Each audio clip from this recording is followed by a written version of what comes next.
모든 사람은 행복하기를 원합니다. 얼마나 행복하기를 원하는지 무엇을 하든 그 모든 일의 끝은 항상 행복을 향해 있죠.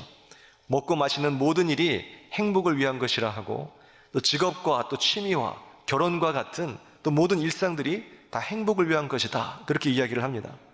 그러다 보니 인생의 목적은 행복이다라는 그 말에 많은 사람들은 달리 이견이 없는 듯 보입니다. 그리고는 마치 모두가 약속이라도 한 듯 이 행복을 쟁취하기 위한 인생의 달리기를 시작하는 것이죠. 그러나 그 달리기는 그 죽는 순간까지 끝나지 않는 그런 달리기가 돼버리고 맙니다. 죽도록 행복을 잡기 위해 달려가지만 정작 인생의 끝에는 행복이 아닌 실제 죽음만이 기다리고 있더라라는 것입니다.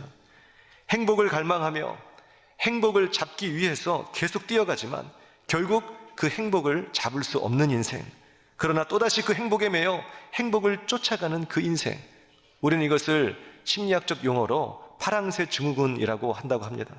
파랑새만 잡으면 모든 것이 다 잘 될 것 같다라는 그런 생각이 인생을 지배하고 있는 것이죠. 헛된 희망입니다. 그리고 헛된 희망 고문이라고도 말할 수 있을 것입니다. 사람마다 인생의 파랑새는 다 다를 수 있겠지만 공통적인 것은 그 파랑새는 좀처럼 잡히지 않는다라는 것입니다.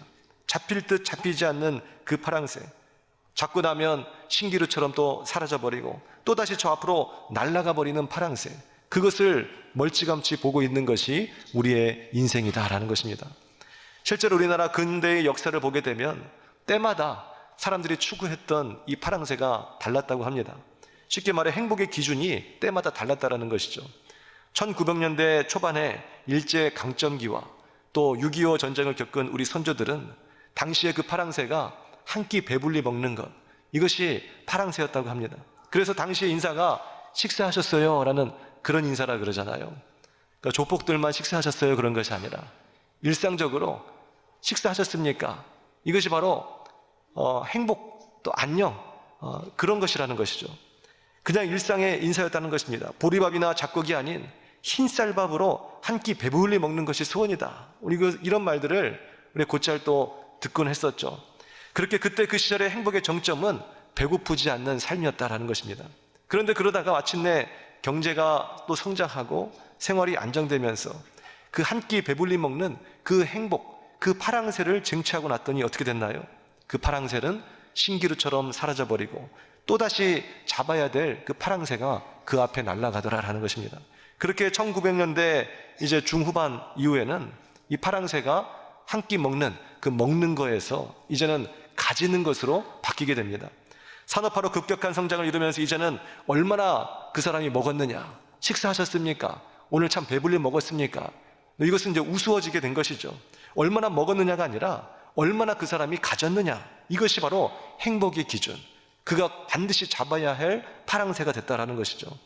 한 끼 먹을 것을 먹어야 했던 그 행복했던 그 소비의 그 개념에서 물질을 가지고 있어야만 행복하는 소유의 개념으로 바뀌기 시작했다라는 것입니다. 그러면 얼마만큼의 소유를 했을 때, 얼마만큼의 그 파랑새를 잡았을 때 오늘 인간은 참으로 깊은 행복감을 느낄 수가 있을까요? 그 답은 바로 무한정입니다. 한이 없다라는 것이죠. 다시 말해 얼마만큼의 그 소유를 한들 오늘 우리의 깊은 심령 속에는 행복감을 맞이할 수 없다라는 것입니다. 만족감이 없는 대표적인 이유는 우리가 잘 알듯이 인간의 욕심, 나의 욕심을 들 수가 있습니다.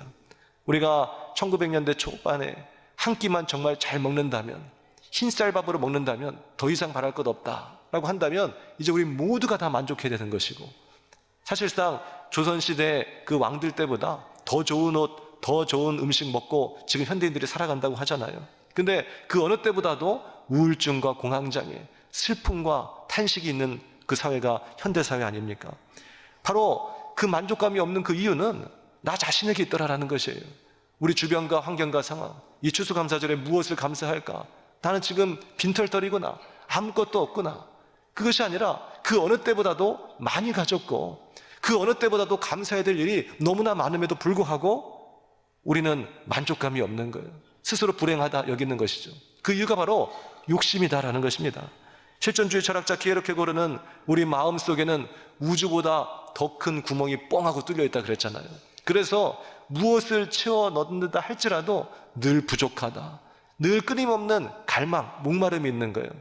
근데 우주보다 더 큰 공간이기에 아예 이 세계를 정복하고 지구를 정복하고, 아니 우주를 정복해서 모든 것이 다 내 것이다, 이 우주에 대한 등기를 내 이름으로 해도 나는 여전히 부족하다라고 생각한다는 것이죠.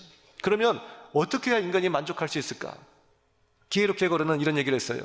우주보다 더 큰 공간이 우리에게 있기에 우주를 넣어도 만족할 수 없지만 단 하나, 우주를 지으신 여호와 하나님께서 내 안에 계실 때, 주님 내 안에, 나 주님 안에, 그때 인간은 비로소 참된 만족과 행복을 누릴 수가 있다는 것입니다.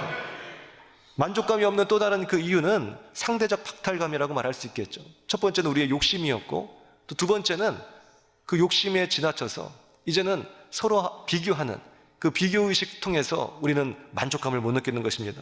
내가 가지고 있는 것과 다른 사람이 가지고 있는 것에 대한 그 비교, 남의 떡이 항상 커 보인다 그러잖아요. 그 상대적 박탈감을 느끼게 되는 거예요. 결국 소유도 행복의 기준이 되지 못한 것이죠. 많이 가져야 행복할 것이다. 모든 사람들이 이 가치를 가지고 1950년대 후반부터는 열심히 뛰었지만 가져도 뭐라고요? 부족할 뿐인 것이고, 우주를 통째로 넣어도 부족할 뿐인 것이고, 나는 많이 가졌다 하지만 저 사람의 남의 떡이 더 커 보이는 것이고, 이 상대적 박탈감, 나의 욕심, 끝이 없는 것입니다. 그래서 2000년대 들어와서는 가진 것이 중요한 것이 아니다, 파랑새가 또 바뀌기 시작해요. 그래서 소유의 개념에서 이제 웰빙 시대로 바뀌게 됩니다. 웰빙을 우리나라 말로 굳이 직역해 본다면 잘 지내기, 좋은 상태로 지내기, 이 정도로 직역할 수가 있겠죠. 심리학 전문 용어로는 안정감이라고 한다고 합니다. 2000년대는 그렇게 얼마나 많이 가졌느냐라는 이 객관적 지표가 아닌 스스로 자기의 그 만족, 육체적, 정서적, 사회적 만족을 꾀하는 이런 주관적 안정감이 더욱더 중요한 시대가 됐다는 것입니다. 그러나 이 웰빙 또한 행복의 정점이 되지 못했죠. 스스로 건강한 음식 먹고 유기농으로 먹고 건강 관리했더니 뭐 너무 막 만족하고 행복하고 다 필요 없는 거예요. 그런 사람은 없더라라는 것이에요. 그래서 이 웰빙도, 이 파랑새도 소유했지만 신기루처럼 사라져버리고 또 날아가 버립니다. 또다시 잡아야 될 텐데 2010년도에 들어서부터는 이 웰빙이라는 말도 이제 사라지더니 이제 사화가 됐다 그래요. 죽은 언어. 행복의 기준이 이제 웰빙에서 욜로로 옮겨지기 시작합니다. 이 욜로라는 것은 You only live once의 준말이죠. 그 앞에 그 앞글자만 딴 거예요. 그래서 한 번 사는 인생 먹고 마시고 즐기자. 건강도 중요하지만 인스턴트 먹든 뭐 하든 그거 웰빙 한다고 해가지고 맨날 다이어트하고 먹고 싶은 거 못 먹고 그게 진짜 만족감이냐? 차라리 그냥 먹고 죽자 뭐 이거예요. 그냥 현재를 즐기자. 그 욜로로도 바뀐 거예요. 그러면 극도의 어떤 육체적 쾌락, 그 쾌락을 추구했을 때 인간은 깊은 만족을 느낄까? 아니죠. 육체적 자극만 있을 뿐 이 정서적인 고갈은 상대적으로 더 깊이 파고들게 되는 것입니다. 이처럼 시대에 따라 행복의 기준이 바뀌는 것을 바라보면서 어느 사회학자는 이런 현상을 두 가지로 요약을 했어요. 첫째는 인간은 끊임없이 인간 스스로 주체가 되어서 행복을 갈망한다라는 것이고, 둘째는 행복의 기준이 시대에 따라서 계속해서 바뀐다라는 것을 말하고 있는 것입니다. 인간은 끊임없이 인간 스스로 주체가 돼서 행복을 갈망하는 존재다. 스스로 각자의 파랑새가 다르고 시대에 따라 다르고 민족에 따라 다르고, 근데 중요한 것은 이 기준이 시대에 따라서 계속해서 바뀌기 때문에 그 파랑새를 얻었다 한들 또 다른 행복의 파랑새가 있기 때문에 결국 답은 뭐예요? 인간은 결코 행복을 찾을 수가 없다. 파랑새 증후군이에요. 이 파랑새라는 그 동화 이야기가 있잖아요. 파랑새 잡으려고 길을 떠났는데 계속 찾고 찾아도 찾지 못한 것이에요. 결국 집에 돌아왔더니 그 파랑새가 있었잖아요. 결국 찾을 수 없는 그 파랑새, 그 행복을 찾아 떠나는 여행이다라는 것이죠. 실제로 성경은 인간 스스로 주체가 되어 행복을 찾을 수가 없다고 그렇게 말씀하고 있습니다. 왜냐하면 행복은 쟁취하는 것이 아니라 주어지는 것이기 때문에 하나님이 우리에게 행복을 주실 때만 우리는 그 행복을 받아 누릴 수 있을 줄 믿으시기 바랍니다. 우리의 사고, 우리의 가치, 우리의 모든 패러다임을 이제 예수 그리스도를 믿음으로 말미암아 완전히 180도 바꿔야 된다는 것입니다. 그런즉 너희는 새로운 피조물이라. 같은 피조물이라고 해도 같은 피조물이 아니에요. 겉으로 보기에는 눈, 코, 입 다 있고 삼시세끼 먹는 것 같으니까 같은 피조물인 것 같지만 하나님의 그 시각, 영적인 세계, 하나님의 나라 안에서는 전혀 다른 사람들인 것입니다. 오늘 우리는 이미 우리의 심령 속에 예수의 흔적이 있는 것이고, 오늘 우리의 영혼은 머리부터 발끝까지 예수 그리스도의 보혈로 말미암아 주홍같이 붉은 죄도 눈처럼 희게 씻어진 것이고, 그 누가 나에게 손가락질 한다 할지라도 하나님은 나를 가리켜서 너는 의롭다라고 칭하시는 거예요. 이것이 믿음으로 의롭다 여김을 받는 이신칭이 아닙니까? 믿음으로 의롭다 받는 것이에요. 내가 의롭기 때문에 의로운 것이 아니라, 심판대에서 내가 자랑할 수 있는 것은 그러므로 나의 행위와 나의 율법과 나의 도덕과 나의 열심과 성실을 자랑할 수 있는 것이 아닙니다. 우리가 의로울 수 있는 유일무이한 근거는 딱 하나, 지나온 내 인생의 그 자취에 돌아보면서 참으로 내가 의롭다 할 만하다라는 그 사람은 바리새인인 것이죠. 그 자체가 거짓이고 그 자체가 진짜로 그렇게 생각하고 있다면 엄청나게 교만한 것입니다. 교만의 죄를 또 짓는 것이에요.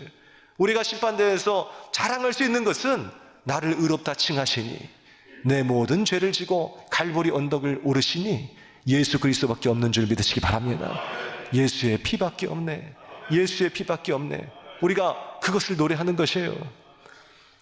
그렇기 때문에 오늘 우리는 스스로 이걸 받아 누릴 수 있는 그런 존재가 아니라 오직 하나님만이 우리에게 주시는 것입니다. 오늘 우리는 우리 심령 속에 예수의 흔적이 있고 성령으로 인치셨고 천국의 시민권이 있고 새로운 피조물로 되어 있기 때문에 완전히 다른 가치관으로 살아야 된다는 것이죠. 이제 더 이상 쟁취하려고 하지 마십시오. 혹시 올 한 해도 그 파랑새를 얻기 위해서 열심히 뛰신 우리 사랑하는 성도님들 혹시나 계십니까? 그래서 추수감사절에 우리가 감사하자라고 했더니 아이고 그 파랑새 다 잃어버렸다. 저 옆집 사람은 파랑새 많이도 잡았던데 나는 한 마리도 못 잡았다. 또 어떤 분은 잡긴 잡았죠. 그러나 내 앞에 또 다른 파랑새가 있는데 저걸 잡아야 내가 진짜 행복할 텐데 이거는 아무것도 아닙니다. 목사님, 삼시세끼 밥 먹는 거 그게 파랑새였죠. 이제는 먹고 살만해요. 삼시세끼 밥 먹는다고 행복한 사람이 어디 있습니까? 좋은 옷 입어야죠. 좋은 가방 들어야죠. 좋은 대학 가야죠. 사회적으로 인정받아야죠. 당연한 거 아닙니까 목사님? 그 파랑새를 잡아야 돼요. 그 파랑새를 잡고 있는 저기 강남에 많은 사람들 가보면은 어때요? 그 사람들은 무수한 파랑새가 눈앞에 펼쳐져 있는 거예요. 절대 행복하지 않는 것이죠. 우리는 지금이라도 뒤집어야 되는 것입니다. 하나님이 나와 함께하고 계셔야 돼요. 주님 내 안에, 나 주님 안에 오직 예수 주님밖에 없습니다. 주님만이 나의 행복의 시작이요 끝입니다.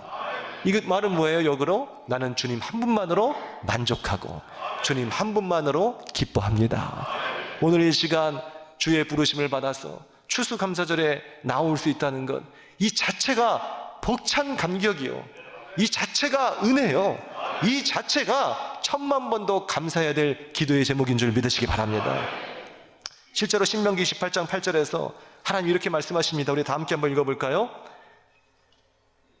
여호와께서 명하사 내 창고와 내 손으로 하는 모든 일에 복을 내리시고 내 하나님 여호와께서 내게 주시는 땅에서 내게 복을 주실 것이며. 아멘.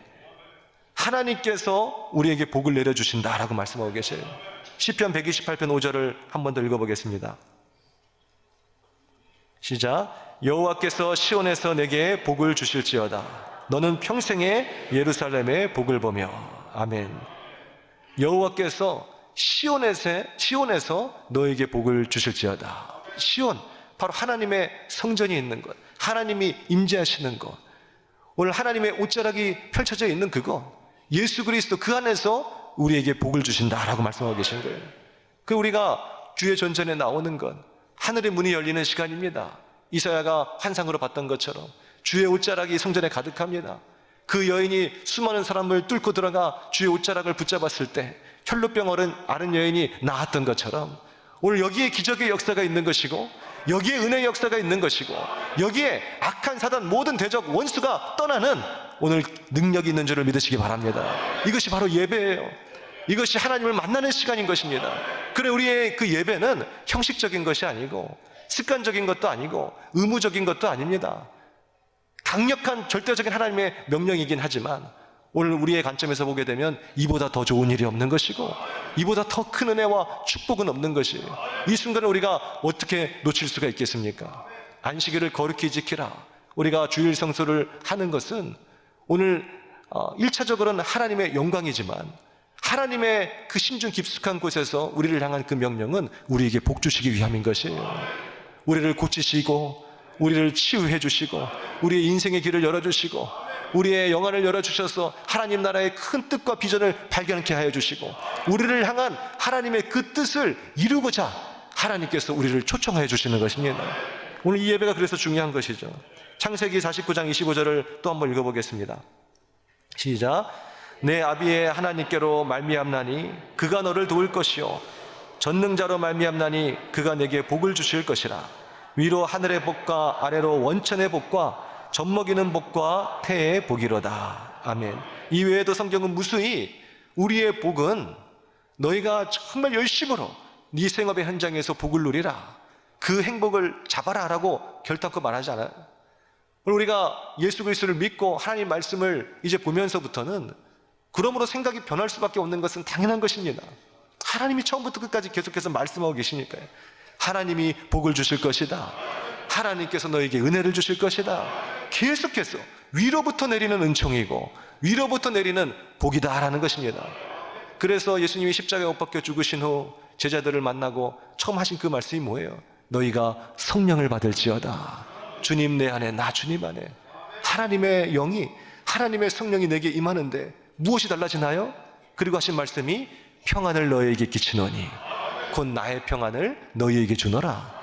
내가 주는 이 평안은 세상의 것과 같지 아니하니 너희가 잡으려고 하는 그 파랑새와 전혀 다른 것이니 너희에게 진정 만족과 기쁨을 줄 수 있는 이러한 파랑새가 아니니 참된 만족과 기쁨과 행복이 있는 평안이니 너희는 지금부터 마음에 근심하지도 말고 두려워하지도 말라라는 것입니다. 하나님이 내 안에 계실 때, 우리가 성령의 충만함으로 거할 때 절대 행복을 잃어버리지 않게 될 것입니다. 아무리 내 주변에 폭풍우가 치고 땅이 흔들리고 하늘이 무너진다 할지라도 오늘 우리의 기쁨을 빼앗지 못하게 될 것이에요. 행복은, 은혜는, 감사는 바로 거기에 있는 것입니다. 오늘 추수감사절이 바로 그런 날이라는 것이에요. 위로부터 내리는 하나님의 은총과 축복의 날. 오늘 우리는 그 은총과 축복을 바랄 수밖에 없습니다. 하나님, 나는 여전히 부족합니다. 나는 연약합니다. 나는 할 수가 없습니다. 그러나 하나님, 그분은, 하나님 당신은 복의 근원이시오, 풍성이 넘치는 분이시오, 또 우리에게 후이 넘치도록 주실 그런 분이십니다. 나를 사랑하신 하나님, 자기 몸을 우리를 위하여 내어주신 이가 어찌 너희에게 너희의 모든 간구를 더 후히 주시지 않겠냐고 하나님 말씀하셨잖아요. 자기의 몸을 내어주신 예수님께서 우리의 간구를, 우리의 부족함을, 우리의 연약함을 어찌 외면하여 주시고 오늘 주시지 않겠습니까? 그분은 부족한 분이 아니신데 오늘 우리는 딱 한 가지만 고백해야 돼요. 여호와는 나의 목자시니 내게 부족함이 없으리로다. 하나님은 그런 믿음을 오늘 우리에게 보기를 원하고 계십니다. 추수감사절에 곡소리 나는 것이 아니라 주여 망하고 왔습니다. 드릴 것 아무것도 없습니다. 제 모습이 이 모양입니다. 제게 미래도 없습니다. 그것이 아니라 오늘 당당하게 위로부터 내리는 그 복을 또 갈망하고 사모하며 여호와는 나의 목자시니 내게 부족함이 없으리로다. 우리는 고백하는 거예요. 우리는 86,400이라는 이 숫자를 기억하면 좋을 것 같아요. 86,400 뭘까요? 네, 아시는 분이 또 계시는 것 같네요. 24시간을 초로 환산하게 되면 몇 초일까요? 86,400초라 그래요. 86,400. 이것은 무엇입니까? 하루에 86,400회의 기회가 우리에게 있다는 것입니다. 어떤 기회예요? 86,400번 주님을 찾을 수 있는 기회. 주여, 주여.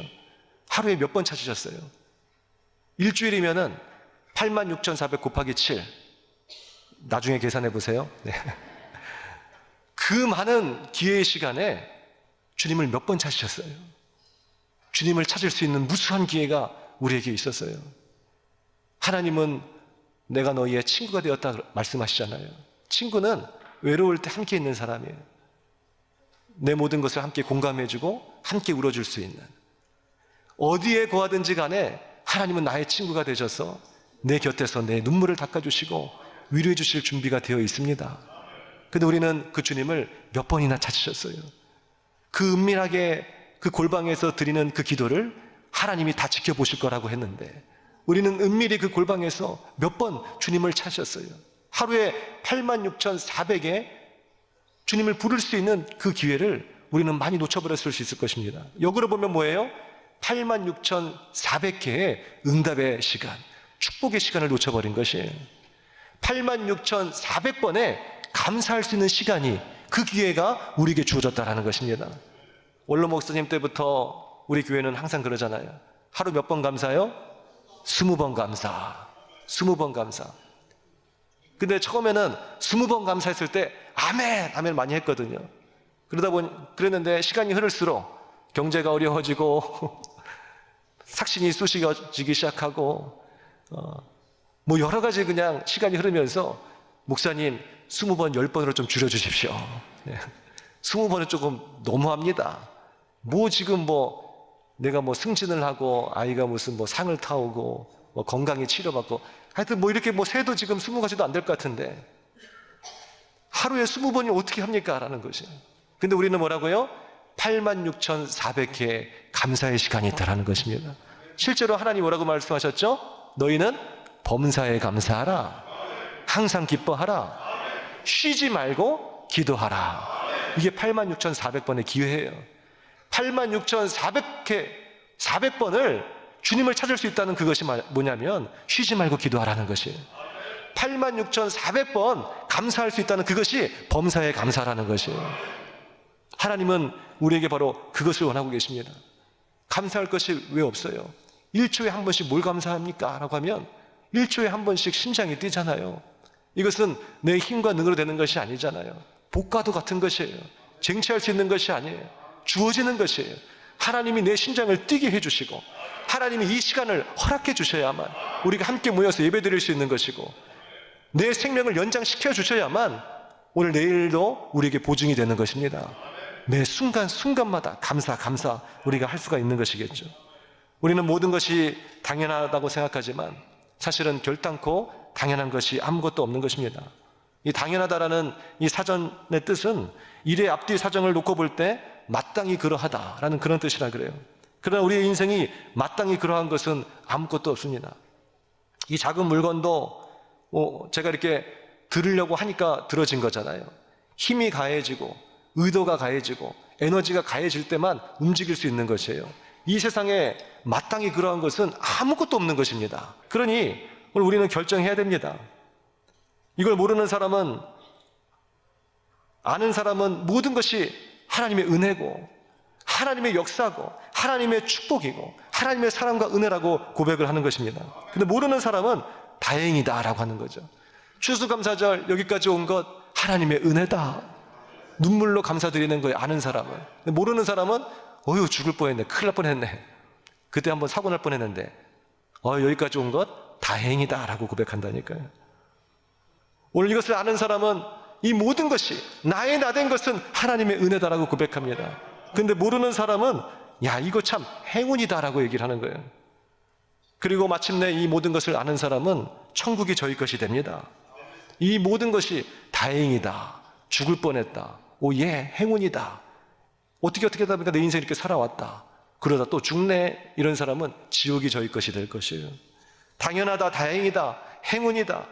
오늘 여기에 인생을 걸고 사시겠습니까? 아니면 감사하다, 은혜다, 축복이다. 오늘 여기에 인생을 걸고 사시겠습니까?